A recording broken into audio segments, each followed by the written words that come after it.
दोस्तों, आपका संकल्प और आपकी जिद, ये दो ऐसी चीजें होती हैं जो आपको एक कामयाब इंसान बनाती हैं। हेलो एवरीवन, स्टडीएस में आपका स्वागत है और मैं हूं आपका दोस्त, आपका एजुकेटर अमन शर्मा, और वापस आ गया हूं द हिंदू की खबरों के साथ। आज डेट है जनवरी 10, 2019 और डे है थर्सडे।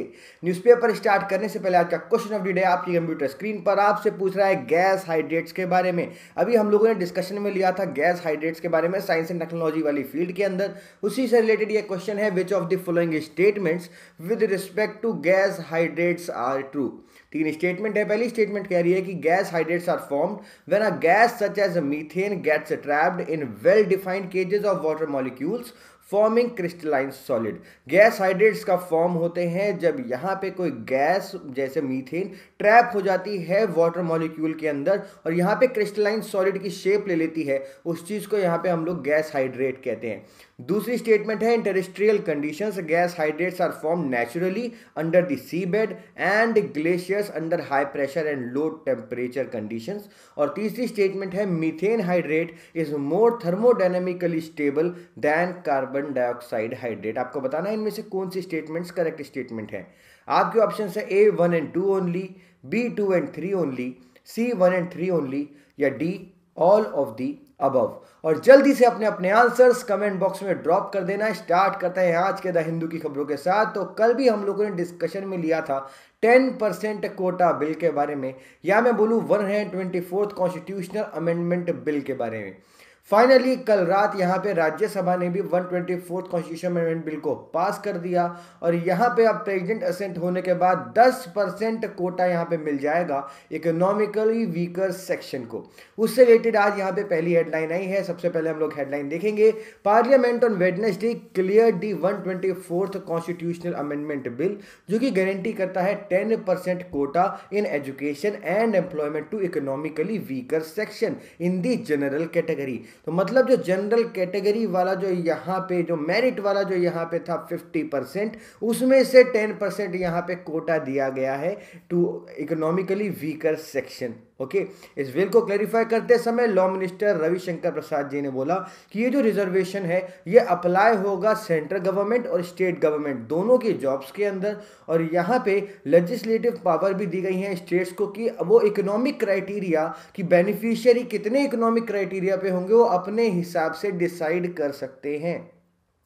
यहाँ पर बहुत सारी बातें हुई जहाँ पे कांग्रेस लीडर आनंद शर्मा जी ने बोला कि जो आर्टिकल नंबर 15 है और जो आर्टिकल नंबर 16 है हमारे संविधान का, हमारे कॉन्स्टिट्यूशन का, जो कि डील करते हैं यहाँ पे बैकवर्ड और वीकर कम्युनिटीज से, तो वो यहाँ पर कहीं भी ऐसा जिक्र नहीं है जो इकोनॉमिकली वीकर सेक्शन से डील करता हो। इन्होंने इस चीज़ को भी सामने रखा कि पहले भी बहुत सारी स्टेट्स इसी तरीके के बिल ला चुकी हैं पर बाद में सुप्रीम कोर्ट उनको स्ट्रक डाउन कर देती है। आपकी स्क्रीन पे एक और यहाँ पे पिक्चर्स आ रही हैं जहाँ पे आप देख सकते हो कि करेंटली जो कोटा का जो यहाँ पे पाई चार्ट है वो किस तरीके से हो जाएगा। तो एसटीज के पास 7.5% यहाँ पे कोटा होता है, शेड्यूल्ड कास्ट के पास 15% है, ओबीसी के पास, अदर बैकवर्ड कास्ट के पास यहाँ पे 27%। यहाँ पे आप देखोगे जो इकोनॉमिकली वीकर सेक्शन है उसको जो 10% मिला है, और अब जो मेरिट या आप कह सकते हो कि अब जो यहाँ पे जो जनरल कैटेगरी हो गई है वो 40.5% वाली स्लैब की हो गई है। यहाँ पे जो रिजर्व्ड कैटेगरी आई है 10% वाली, उसके कुछ एलिजिबिलिटी क्राइटेरियाज देख लेते हैं। तो पहला है people earning less than 8 lakh annually, जो लोग 8 लाख से कम यहाँ पे कमा रहे हैं। दूसरा है यहाँ पे जिन लोगों के पास जो फार्म लैंड है वो 5 एकड़ से कम की है। तीसरी यहाँ पे एलिजिबिलिटी है जिन लोगों के पास जो घर है वो 1000 स्क्वायर फीट से यहाँ पे छोटा है। तो ये पर्टिकुलर क्राइटेरिया है इस पर्टिकुलर 10% कोटा का। तो आगे बढ़ते हैं पेज नंबर 2 की तरफ। यहाँ पे आपको खबर मिलती है, supreme Court appoints a former solicitor general as amicus curiae in Puri temple case. जो जगन्नाथ टेम्पल है पुरी ओडिशा के अंदर, उससे एडमिनिस्ट्रेशन से रिलेट करते हुए केस चल रहा है सुप्रीम कोर्ट में। उसके अंदर सुप्रीम कोर्ट ने चुना है एमिकस क्यूरे। जो एमिकस क्यूरे शब्द है ये पॉलिटी के लिए इंपॉर्टेंट है। अब एमिकस क्यूरे होता क्या है, बेसिकली इसको हम लोग कहते हैं friend of the court. Court का ये दोस्त है। काम क्या करता है, कोर्ट के लिए जो इंफॉर्मेशन होती है वो कलेक्ट करता है और उन इंफॉर्मेशन को, अपनी एक्सपर्टीज को, अपनी जो इंसाइट होते हैं, जो उनके विचार हैं, उसको कोर्ट के सामने रखते हैं, जिससे कोर्ट के सामने सारी की सारी चीजें साफ हो जाए। जो एमिकस क्यूरी होते हैं वो किसी भी पार्टी से बिलोंग नहीं करते। पार्टी मतलब जो यहाँ पे जो अपोजिशन पार्टी होती है यहाँ पे कोर्ट केसेस के अंदर किसी से भी यहाँ पे बिलोंग नहीं करते। उन्हें कौन चुनता है? यहाँ पे कोर्ट ही चुनती है, सिर्फ और सिर्फ अपनी मदद करने के लिए। और ये भी जरूरी नहीं होता है कि अगर ये कोई सलाह देंगे कोर्ट को तो कोर्ट को उनकी सलाह माननी ही हो। तो कोर्ट की वो अपनी डिस्क्रिप्शन है कि यहाँ पे एमिकस क्यूरी की बात माने या ना माने। तो यहाँ पे जो फॉर्मर हमारे सॉलिसिटर जनरल हैं रंजीत कुमार जी, उनको चुना गया है amicus curiae as in the case of administration of Jagannath temple in Puri. Okay, तो बेसिक जो इंपॉर्टेंट था वो ये शब्द था आपको समझाना एमिकस क्यूरे के बारे में। तो आगे बढ़ते हैं पेज नंबर 5 की तरफ। यहाँ पे भी हम लोगों को एक वर्ल्ड रिकॉर्ड बनता हुआ नजर आया है। बेंगलुरु के अंदर यहाँ पे चल रही है all India Congress of obstetrics and gynaecology, और ये 62nd ये पर्टिकुलर कॉन्फ्रेंस है AICOG की, और वहां पे वर्ल्ड रिकॉर्ड बना है। 10,105 सैनिटरी पैड्स की एक लॉन्गेस्ट लाइन बनाई गई है, उसके लिए यहाँ पे वर्ल्ड रिकॉर्ड बनाया गया है। जो पिक्चर है वो आप अपनी स्क्रीन पे भी देख सकते हो। मेन जो मकसद है यहाँ पे वो है to promote menstrual hygiene specially among the adolescence. तो यहाँ पे जो all India Congress of obstetrics and gynaecology है उसके अंदर बहुत सारे गायनोकोलॉजिस्ट, बहुत सारे यहाँ ऑब्स्टेट्रिक्स यहाँ पे पार्टिसिपेट करते हैं, बहुत सारे बड़े बड़े मुद्दों के ऊपर बातचीत करते हैं। और यहाँ पे आप देखोगे ये जो वर्ल्ड रिकॉर्ड बना है इसका जो डिज़ाइन है वो बिल्कुल यूटेरस की शेप का है, क्योंकि ये डिपिक्ट कर रहा है विमेन की हेल्थ को। और यहाँ पे लोगों को अवेयर करने के लिए इस पर्टिकुलर वर्ल्ड रिकॉर्ड को भी बनाया गया है बेंगलुरु के अंदर। अब यहाँ पे जो AICOG है उसको कौन ऑर्गेनाइज करता है? उसे ऑर्गेनाइज करती है federation of obstetrics and gynaecological society of India. और वो यहाँ पे बहुत सारी फार्मास्यूटिकल कंपनीज हैं जिनके साथ उन्होंने यहाँ पे टाई अप किया था इस Guinness book of world record को क्रिएट करने से पहले। तो आगे बढ़ते हैं अगली न्यूज की तरफ। हम आ गए हैं पेज नंबर 6 पे। सबसे पहले आप लोग न्यूज देखो, हेडलाइन है टू कंसल्ट लीगल एक्सपर्ट्स। तो बेसिकली यहाँ पे बात क्या हो रही है, मध्य प्रदेश के अंदर यहाँ पे कांग्रेस की सरकार आ गई है और वहाँ पे अब चुना जाना था नए स्पीकर को। लेजिस्लेटिव असेंबली के अंदर जो नए स्पीकर हैं उन्हें चुना जाना था। अगर हम लोग कन्वेंशन के हिसाब से देखें तो यहाँ पे अनअपोज्ड चुने जाते हैं स्पीकर्स, और ऐसे जनरली देखा जाता है कि जो डिप्यूटी स्पीकर का जो पद होता है वो लार्जेस्ट अपोजिशन पार्टी के पास ही जाता है। बट उसके बावजूद भी यहाँ पे बीजेपी ने अपने कैंडिडेट को खड़ा करने की कोशिश करी स्पीकर के इलेक्शन के अंदर। जब यहाँ पे उन्होंने अपना कैंडिडेट का नाम भेजा प्रोटेम स्पीकर के पास, तो प्रोटेम स्पीकर ने उनका जो नेम है उसे एक्सेप्ट नहीं किया, अलाउ नहीं किया उनको उनका नेम प्रपोज करने के लिए। तो यहाँ पे एक बहुत ही बड़ा मुद्दा छिड़ गया था। अब यहाँ पे हमारे लिए एग्जाम रेलिवेंट हो जाता है प्रो टर्म स्पीकर के बारे में जानना। तो प्रो टर्म स्पीकर बेसिकली आप कह सकते हो एक टेम्पररी स्पीकर होते हैं। जब भी चुनाव होते हैं तो यहाँ पे जो स्पीकर होते हैं उनका भी टेन्योर खत्म हो जाता है। चुनाव होने के बाद नए स्पीकर का चुनाव कौन कराएगा, यहाँ पे जो मेंबर्स हैं उनको ओथ कौन दिलाएगा, यहाँ पे डिप्यूटी जो स्पीकर होते हैं उनका चुनाव कौन कराएगा। तो ये जो तीनों जिम्मेदारियां होती हैं ये प्रोटेम स्पीकर को दी जाती है। और अक्सर यही देखा जाता है कि जो प्रोटेम स्पीकर होते हैं वो उस व्यक्ति को चुना जाता है जो कि उस हाउस में सबसे लंबे समय के लिए होते हैं। ओके, और बाकी डिटेल्स आपकी स्क्रीन पर। तो जो प्रोटेम स्पीकर है he is chosen with the agreement of the members of Lok Sabha, या फिर लेजिस्लेटिव असेंबली के अंदर है तो लेजिस्लेटिव असेंबली के जो मेंबर्स होते हैं उनके एग्रीमेंट के बाद यहाँ पे प्रोटेम स्पीकर को चुना जाता है। और ये टेम्पररी स्पीकर होते हैं। इलेक्शन के बाद जो पहली मीटिंग होती है जिसके अंदर यहाँ पे इलेक्ट किए जाते हैं स्पीकर, डिप्यूटी स्पीकर यहाँ पे इलेक्ट किए जाते हैं, उस समय पर बहुत इंपॉर्टेंट रोल यहाँ पे प्रोटेम स्पीकर निभाते हैं। प्रोटेम स्पीकर को भी यहाँ पे अपॉइंट किया जाता है और उनको भी अपॉइंट कौन करते हैं, हमारे प्रेसिडेंट करते हैं। साथ ही जो फ्लोर टेस्ट होता है कि इस पार्टी की यहाँ पे मेजॉरिटी है या नहीं, वो करवाने की जो जिम्मेदारी होती है वो भी यहाँ पे प्रोटेम स्पीकर की ही होती है। तो आगे बढ़ते हैं अगली न्यूज की तरफ। हम आ गए हैं पेज नंबर 7 पे। यहाँ पे आपको हेडलाइन मिलती है supreme court recalls judgement list case for fresh hearing. तो जनवरी 7, 2019 को यहाँ पे सुप्रीम कोर्ट की बेंच ने एक जजमेंट सुनाया था जो कि डील कर रहा था उस अमेंडमेंट से जो कि ग्रेच्युटी एक्ट 1972 के अंदर हुआ था। अब यहाँ पे सबसे पहले हम लोग समझेंगे ग्रेच्युटी क्या होता है। ग्रेच्युटी वो चीज़ होती है, वो अमाउंट होती है जब आप किसी कंपनी के अंदर 5 साल से ज़्यादा काम कर लेते हो तो आपको कुछ लमसम अमाउंट एक्स्ट्रा आपको दिया जाता है रिटायरमेंट पे। इसी तरीके से हमारे देश में ग्रेच्युटी एक्ट ऑफ 1972 है कि अगर आप यहाँ पे गवर्नमेंट के एम्प्लॉय हो तो आपको किस हिसाब से अमाउंट मिलेगा जब आप रिटायर हो गए। बहुत सिंपल लैंग्वेज में इस चीज़ को कहते हैं हम लोग ग्रेचुटी। न्यूज देख लेते हैं तो यहाँ पे Supreme court recalls judgment, lists case for fresh hearing. तो यहाँ पे एक बहुत ही रेयर मूव हम लोगों को देखने को मिला है। सुप्रीम कोर्ट ने कल अपने ही खुद के जजमेंट को सुओ मोटू यहाँ पे फ्रेश हियरिंग के लिए बोल दिया है।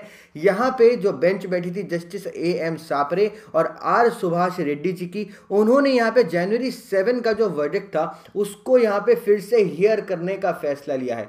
बेसिकली जो जनवरी 7 का जजमेंट था वो क्या बात कर रहा था, वो कह रहा था erroneously held that a teacher is not an employee under the payment of gratuity act. जो पेमेंट ऑफ ग्रेचुटी एक्ट है उसके अंदर टीचर एज एन एम्प्लॉय नहीं काम करेंगे, ऐसा जनवरी 7 को बोला गया था। बेसिकली 2009 के अंदर जो ग्रेचुटी एक्ट 1972 है उसके अंदर कुछ अमेंडमेंट किए गए और उसके अंदर यहाँ पे टीचर्स को भी जोड़ा गया एम्प्लॉय की श्रेणी में, जिससे जो टीचर्स हैं उनको भी यहाँ पे ग्रेचुटी एक्ट का फायदा मिल सके।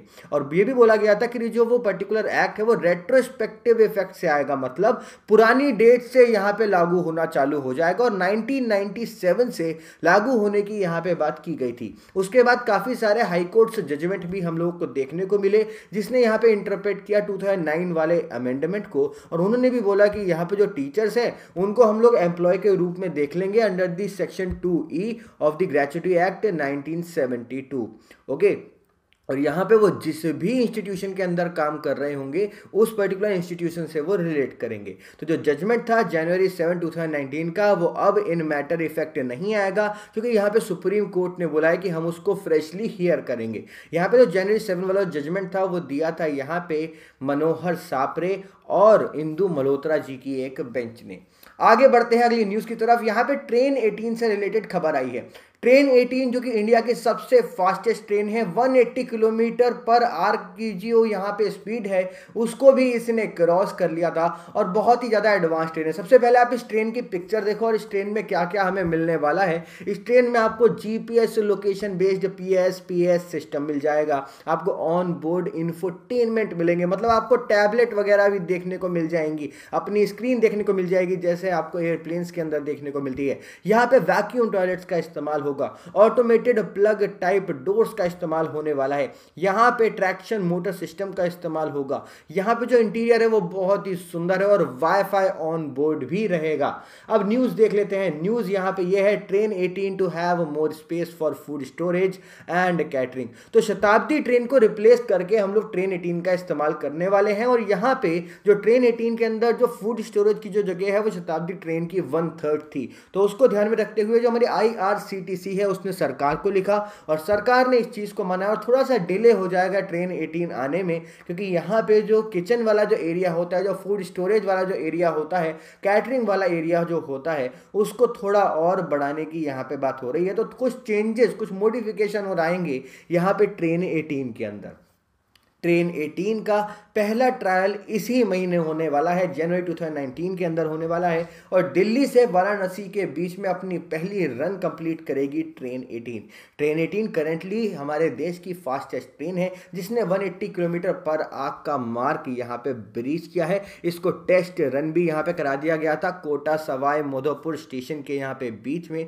और यहाँ पे आप देखोगे इसके फीचर्स मैंने आपके साथ पहले ही डिस्कशन में ले लिए। इसके साथ साथ आपको यहाँ पे इमरजेंसी टॉक बैक सिस्टम भी मिल जाएगा, जैसे आपने देखा होगा मेट्रो ट्रेन के अंदर टॉक बैक सिस्टम होता है जहां पे आप बटन दबा के अपनी बात कह सकते हो। यहाँ पे डिसेबल्ड फ्रेंडली टॉयलेट्स भी बनाए जाएंगे, रूरल ब्लाइंड्स और डिफ्यूज्ड LED लाइटनिंग का इस्तेमाल किया जाएगा और यहाँ पे रोटेशनल सीट्स होंगी बिल्कुल एग्जीक्यूटिव क्लास के लिए। ओके, तो मॉड्यूलर टॉयलेट्स का यहाँ पे इस्तेमाल किया जाएगा, बायो वैक्यूम सिस्टम का इस्तेमाल किया जाएगा। तो अपने आप में एक बहुत ही अच्छी ट्रेन होने वाली है और CCTV कैमरा का भी इस्तेमाल करेगी जिससे यहाँ पे पैसेंजर्स की सिक्योरिटी का भी ध्यान रखा जा सके। तो आगे बढ़ते हैं पेज नंबर 11 की तरफ। यहाँ पे बात हो रही है रायसीना डायलॉग के जो आउटकम्स हैं, जो चीज़ें बाहर आई हैं उनसे रिलेटेड कुछ आर्टिकल आए हैं। उन आर्टिकल डिस्कशन में लेने से पहले मैं आपको कुछ रिवीजन करा देता हूँ रायसीना डायलॉग के बारे में। कल भी हम लोगों ने डिस्कशन में लिया था। रायसीना डायलॉग ये इंडिया की फ्लैगशिप कॉन्फ्रेंस है जहां पे इंडिया जियोपॉलिटिकल और जियो इकोनॉमिकल इशू पे बहुत सारे स्टेक होल्डर्स के साथ बातचीत करता है। इंडिया 2016 से रायसीना डायलॉग को कंडक्ट कर रहा है एनुअली। ओके, और अभी जो करंटली जो रायसीना डायलॉग चल रहा है 2019 वाला जो रायसीना डायलॉग है उसकी यहाँ पे थीम, उसकी जो टैगलाइन है वो रखी गई है world reorder new geometrics fluid partnership and uncertain outcomes.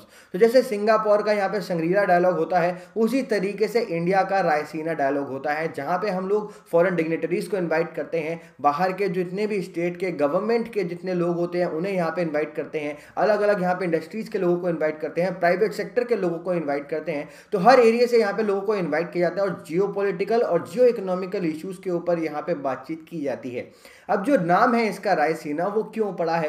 क्योंकि दिल्ली में है रायसीना हिल, जहां पे आपको president palace of India, Rashtrapati Bhavan भी देखने को मिल जाएगा। अब आउटकम्स क्या रहा है यहाँ पे रायसीना डायलॉग के, जल्दी से डिस्कशन में ले लेते हैं। आपके स्क्रीन पर आ रहे हैं Raisina dialogue of foreign policy challenges and opportunities. तो यहाँ पे हमारी external affairs minister Sushma Swaraj ji ने बहुत ही ज्यादा इंपॉर्टेंट पॉइंटर्स हमारे सामने रखे। उन्होंने बोला कि जो टेररिज्म है, threat to proliferation of weapons है, मास डिस्ट्रक्शन वाले जो वेपन्स होते हैं, और क्लाइमेट चेंज, ये तीन ऐसे बड़े बड़े इशू हैं जिनसे इंडिया को आज लड़ना है। और इंडिया के साथ और भी जो बहुत सारे देश हैं, जैसे यहाँ पे कल हमने नॉर्वे के बारे में डिस्कशन में लिया था, तो उनको भी हमारे साथ मिलकर लड़ना है। यहाँ पे सुषमा स्वराज जी ने बात करी 1996 के अंदर इंडिया ने प्रपोज किया था एक draft comprehensive convention on international terrorism, क्योंकि हमारी पूरी दुनिया में कोई टेररिज्म की कोई डेफिनेशन ही नहीं है। कुछ देश तो यहाँ पे टेररिज्म को गुड टेररिज्म और बैड टेररिज्म के रूप में भी यहाँ पे डिवाइड करते हैं। इंडिया ने यूनाइटेड नेशन में पेश किया था 1996 में प्रपोजल,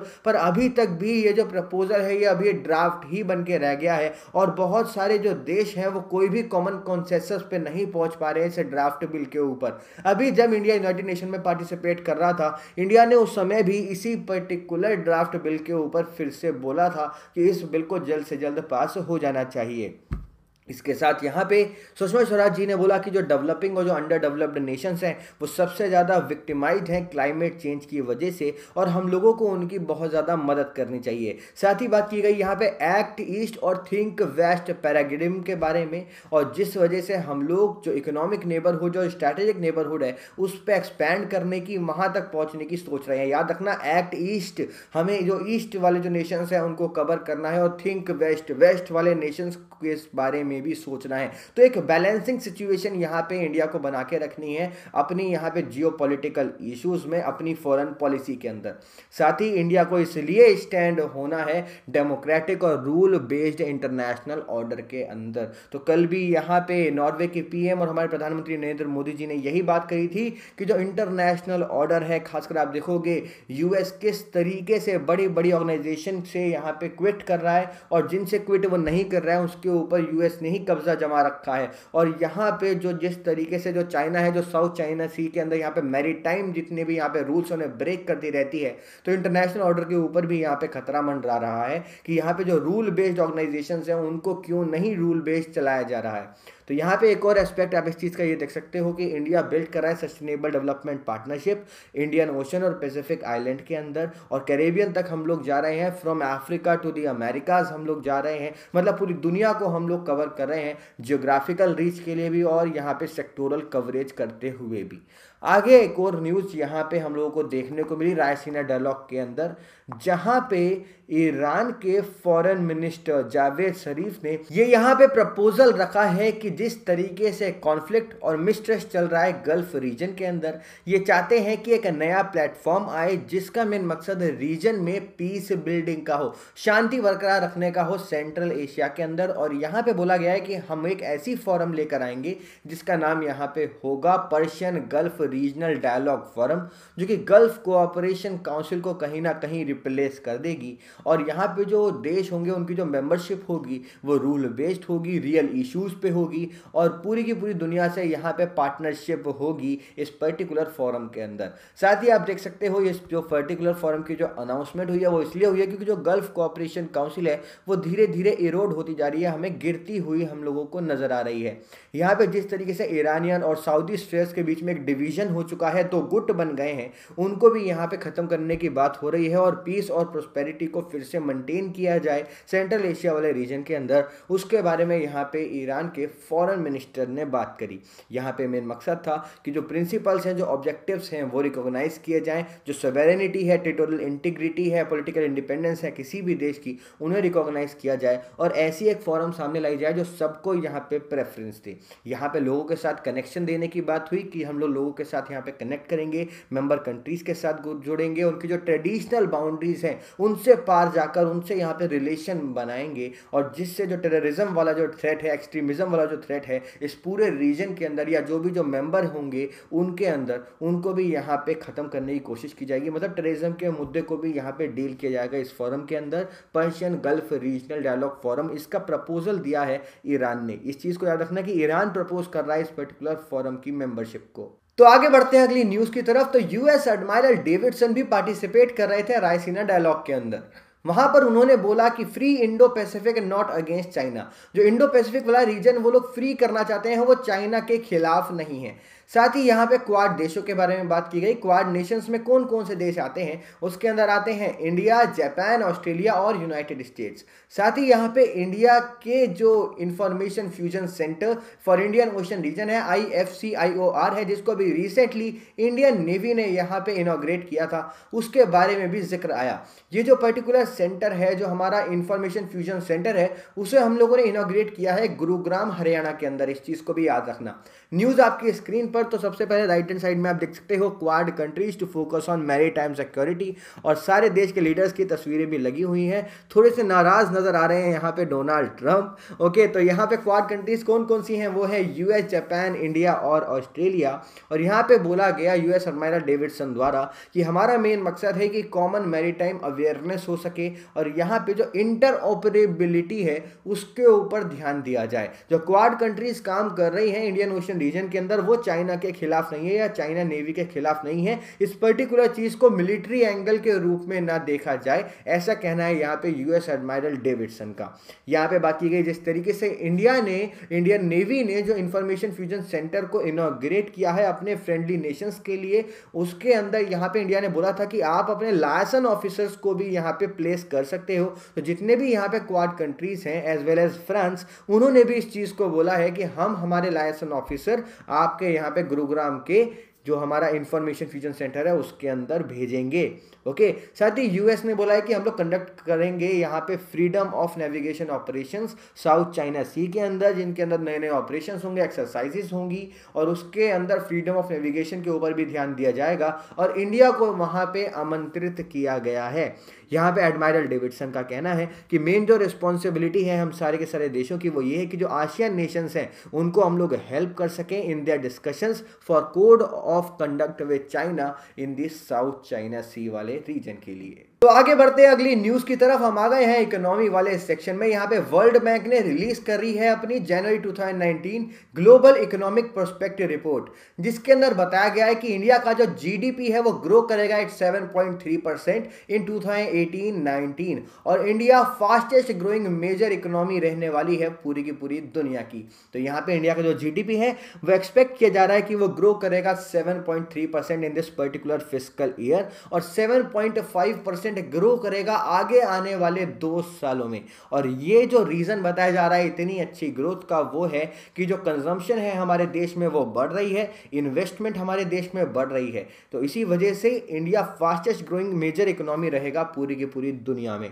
यहाँ पे चाइना के इकोनॉमिक ग्रोथ की अगर हम लोग बात करते हैं तो वो स्लो डाउन पे है, 6.2% रहेगी 2019 के अंदर, और यहाँ पे 2020 के अंदर भी रहने वाली है 6.2%, और 6% रहेगी 2021 के अंदर। ऐसा कहना है ग्लोबल इकोनॉमिक प्रोस्पेक्टिव रिपोर्ट का, जिसे वर्ल्ड बैंक निकालता है। इस फैक्ट को बिल्कुल याद कर लेना। तो आगे आपके स्क्रीन पे एक और आर्टिकल आ रहा है। ये बेसिकली आर्टिकल पेज नंबर 14 पे है, पर उसी आर्टिकल से रिलेट करता है कहीं ना कहीं जो अभी हम लोगों ने कवर किया था। यहाँ पे वर्ल्ड इकोनॉमिक फोरम ने एक रिपोर्ट निकाली है। रिपोर्ट का नाम है future of consumptions in fast growing consumer market India, और ये वर्ल्ड इकोनॉमिक फोरम की रिपोर्ट है, जिसका ये कहना है कि जो डोमेस्टिक प्राइवेट कंजम्पशन है इंडिया के अंदर, वो एक बहुत ही बड़ा चंक है, बहुत ही बड़ा पोर्शन है हमारे देश की जीडीपी का, ग्रॉस डोमेस्टिक प्रोडक्ट का, और एक्सपेक्टेशन की जा रही है कि वो डेवलप करेगा इनटू $6 ट्रिलियन ग्रोथ अपॉर्चुनिटी, और ये बना देगा इंडिया को वर्ल्ड की 3rd लार्जेस्ट इकोनॉमी बाय 2030। ऐसा कहना है इस पर्टिकुलर रिपोर्ट का। करंटली आप देखोगे हमारी जो जीडीपी है वो $1.5 ट्रिलियन की है, और ये बता रहा है कि जिस तरीके से डोमेस्टिक प्राइवेट कंजम्पशन बढ़ता जाएगा 2030 तक हमारी जो जीडीपी है वो $6 ट्रिलियन की ग्रोथ पे हो जाएगी। यहाँ पे जो मेन पोटेंशियल है, जो चैलेंजेस हैं, अपॉर्चुनिटीज़ हैं इंडिया के लिए, वो यही है स्किल डेवलपमेंट।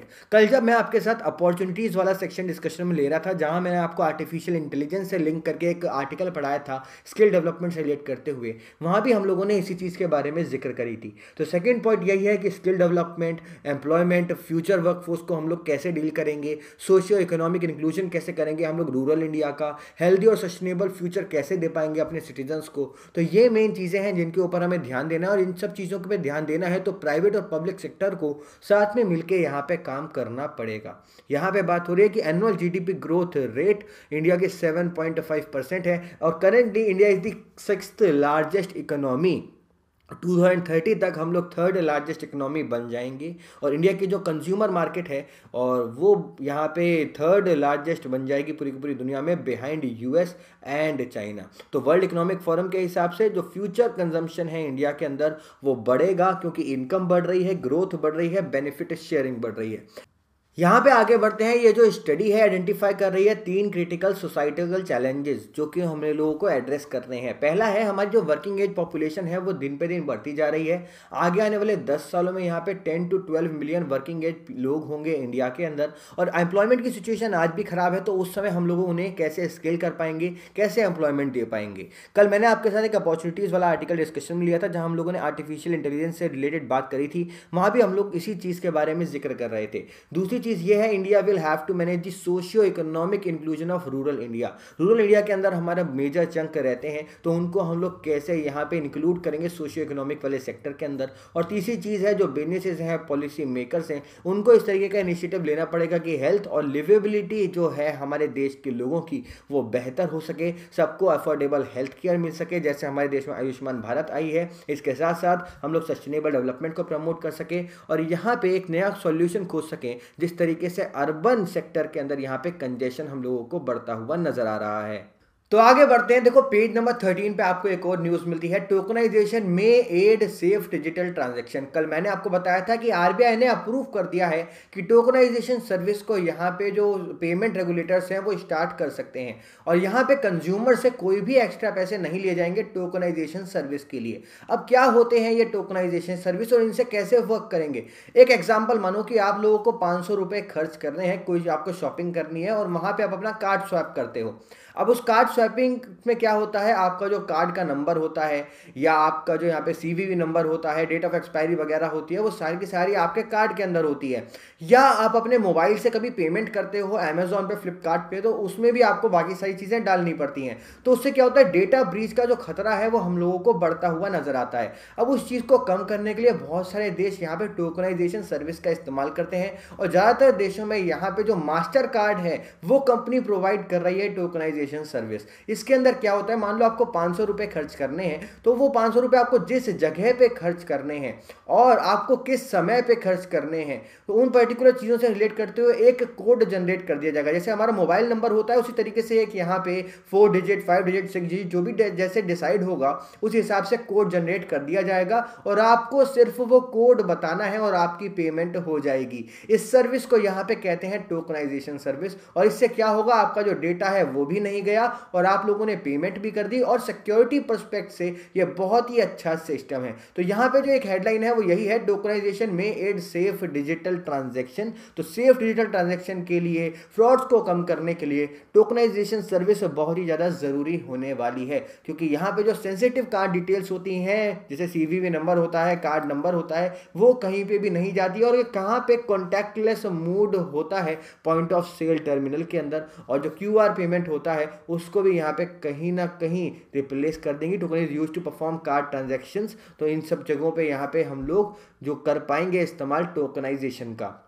यहाँ पे जियोन मार्केट रिसर्च की एक स्टडी का ये कहना है कि global mobile payments are expected to top 3.3 trillion by 2024 at CAGR of 60% between 2018 and 2024। और जिस तरीके से टोकनाइजेशन सर्विस लागू होगी, डिजिटल ट्रांजैक्शन और ज़्यादा हम लोगों को बढ़ती हुई नजर आएंगी। अब डिजिटल ट्रांजैक्शन क्यों बढ़ेंगी टोकनाइजेशन सर्विस की वजह से? रीज़न ये है कि लोगों का ट्रस्ट नहीं है। कुछ लोग आज भी आप देखोगे कार्ड इस्तेमाल नहीं करते, उनको ये डर लगता है कि कहीं हमारे पैसे अकाउंट से डिडक्ट ना हो जाए। तो उन सब चीज़ों को को भी हम लोगों को बैलेंस करना है। तो इस वजह से जो टोकनाइजेशन सर्विस है वो बहुत ही सक्सेसफुल सर्विस होने वाली है। तो आगे बढ़ते हैं अगली न्यूज की तरफ। तो पेज नंबर 13 पे आपको एक और खबर मिलती है, RBI makes changes in gold scheme. तो जो गोल्ड मोनेटाइजेशन स्कीम है जिसको 2015 के अंदर लॉन्च किया था, क्यों लॉन्च किया था? सरकार चाहती थी कि जो घर में रखा हुआ जो सोना है उसको लोग बैंक में जमा कराएं और उस सोने से यहाँ पे पैसा कमाएं। एक और यहाँ पे इसका मेन मकसद था वो ये था कि देश में गोल्ड का जो इंपोर्ट है वो बढ़ता जा रहा था और सरकार का जो करंट अकाउंट डेफिसिट है वो भी बढ़ता जा रहा था। तो उनको बैलेंस करने के लिए सरकार लेकर आई गोल्ड मोनेटाइजेशन स्कीम, अपने गोल्ड को मोनेटाइज कर लो। तो यहाँ पे गोल्ड मोनेटाइजेशन स्कीम का बेनिफिट कौन लोग ले सकते हैं? या तो इंडिविजुअल ले सकते हैं या यहाँ पे जो जॉइंट अकाउंट होल्डर्स हैं या जॉइंट डिपॉजिटर्स हैं वो यहाँ पे गोल्ड मोनेटाइजेशन स्कीम को अवेल कर सकते थे। पर यहाँ पे रिजर्व बैंक ऑफ इंडिया ने कुछ चेंजेस कर दिए हैं। चेंजेस यहाँ पे इस तरीके से किए हैं कि जो चैरिटेबल इंस्टीट्यूशंस होते हैं, सेंट्रल गवर्नमेंट होती है, स्टेट गवर्नमेंट है या कोई और जो एंटिटी है ओन्ड बाय सेंट्रल गवर्नमेंट या स्टेट गवर्नमेंट, वो भी अब यहाँ पे गोल्ड मोनेटाइजेशन स्कीम को अवेल कर सकते हैं। ओके, तो ये इंपॉर्टेंट चीज़ है, याद रखना कि इन लोगों को भी यहाँ पे ऐड कर दिया गया है। सवाल ऐसे बन सकता है कि गोल्ड मोनेटाइजेशन स्कीम को कौन कौन अवेल कर सकते हैं, और आपके सामने 4 ऑप्शन आ जाएंगे और नीचे एक ऑल ऑफ दी अबव भी लिखा होगा कि individual, charitable institutions, central government owned some entity. तो आप ऐसे यहाँ पे पता लगाओगे। और यहाँ पे जो गोल्ड मोनेटाइजेशन स्कीम है वो अलाउ करता था बैंक कस्टमर्स को कि वो अपने जो आइडल जो गोल्ड है, जो अपने घर पे जो रखा हुआ सोना है, उसको यहाँ पर दे दें और उसके हिसाब से वो लोग इंटरेस्ट भी कमाएं। राइट हैंड साइड पे मैंने कुछ चीज़ें भी लिखी हुई है कि यहाँ पे शॉर्ट टर्म के लिए भी रख सकते हो, मीडियम टर्म के लिए भी रख सकते हो, लॉन्ग टर्म के लिए भी रख सकते हो। Interest rate 2.25 to 2.5%। ये जो पर्टिकुलर चीज़ें हैं 2015 की हैं, इनमें शायद कोई अमेंडमेंट हो गया हो। Residents Indian mutual funds, ETFs can also make the deposits. पर यहाँ पे अब चैरिटेबल इंस्टीट्यूशंस और सेंट्रल और स्टेट गवर्नमेंट के जो यहाँ पे एंटिटीज़ होती हैं उनको भी यहाँ पे ऐड कर लिया गया है इस पर्टिकुलर गोल्ड मोनेटाइजेशन स्कीम के अंदर। तो आगे बढ़ते हैं, हम लोग आ गए हैं पेज नंबर 18 पे। साइंस एंड टेक्नोलॉजी वाला ये पोर्शन होता है। हम लोग यहाँ बात करने वाले हैं मॉस्किटोज के बारे में। WHO के हिसाब से जो मॉस्किटोज हैं वो पूरी दुनिया के सबसे डेडलीस्ट इंसेक्ट हैं। मॉस्किटो बहुत सारी बीमारियां भी फैलाते हैं, जैसे जीका वायरस की बीमारी, यहाँ पे chikungunya, yellow fever, West Nile fever, dengue यहाँ पे फैलाते हैं। और यहाँ पे मॉस्किटोज की ब्रीडिंग रोकने के लिए बहुत सारी एजेंसीज काम भी कर रही थी। पर यूनाइटेड स्टेट्स के साइंटिस्ट ने एक नया मेथड निकाल लिया है जिससे मॉस्किटो का जो बर्थ कंट्रोल है उसे यहाँ पे कंट्रोल किया जा सकता है। तो उनके बर्थ को हम लोग कंट्रोल कर सकते हैं और उसके अंदर हमें मॉस्किटोज को कोई नुकसान भी नहीं पहुँचाना पड़ेगा। यहाँ पे देखा गया है कि फीमेल मॉस्किटो के अंदर एक टाइप ऑफ प्रोटीन होता है जो कि यूनिकली रिस्पॉन्सिबल होता है यहाँ पे बर्थ के लिए। अगर उस प्रोटीन को यहाँ पे कम कर दिया जाए तो क्या होगा, जो शेल्स होते हैं उनके एग्स के वो खराब हो जाएंगे और वो नहीं बर्थ दे पाएंगे छोटे छोटे मॉस्किटोज को। ओके, तो यहाँ पे ये न्यूज़ है। तो रिसर्चर्स हैं from the University of Arizona, उन्होंने डिस्कवर किया एक protein unique to female mosquito जो कि क्रिटिकल होता है उनके यंग मॉस्किटोज के लिए। तो यहाँ पे अगर उन प्रोटीन को ब्लॉक कर दिया जाए तो जो फीमेल के जो एग्स होते हैं उनके जो शेल्स होते हैं वो डिफेक्टिव हो जाएंगे और एम्ब्रियोज के अंदर ही जो यहाँ पे मॉस्किटोज होंगे वो मर जाएंगे। तो इस वजह से उनकी जो ब्रीडिंग है उसे यहाँ पे रोकने की बात हो रही है और यहाँ पे उस एक ड्रग को बनाया गया है और वो जो ड्रग है उसको यहाँ पे जो बेड नेट्स होते हैं, जो मच्छरदानियाँ होती हैं, उनमें भी छिड़का जा सकता है जिससे जो मॉस्किटोज हैं वो और ज़्यादा मॉस्किटोज ना जन्म कर पाए।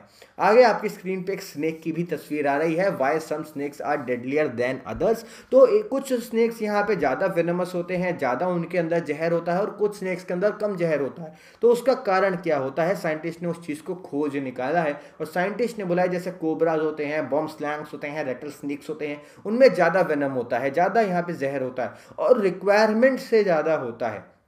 इस चीज़ में यहाँ पे जो साइंटिस्ट थे वो बहुत परेशान थे कि ऐसा क्यों कि किसी में कम किसी में ज़्यादा। तो यहाँ पे रिसर्च ने क्या शो किया है कि जो वेनम होता है स्नेक के अंदर, जो जहर होता है, वो डिपेंड करता है 2 चीज़ों पे। एक है उनका साइज़ और दूसरा है वो एनवायरनमेंट जिसके अंदर वो स्नेक यहाँ पे रहते हैं। आप देखोगे जो टेरेस्ट्रियल स्पीसीज़ जो होती हैं स्नेक्स की वो ज़्यादा वेनमस होती हैं और जो यहाँ पे ट्री ड्वेलिंग या एक्वेटिक स्पीसीज़ होती हैं स्नेक्स की वो थोड़े कम जहरीले होते हैं।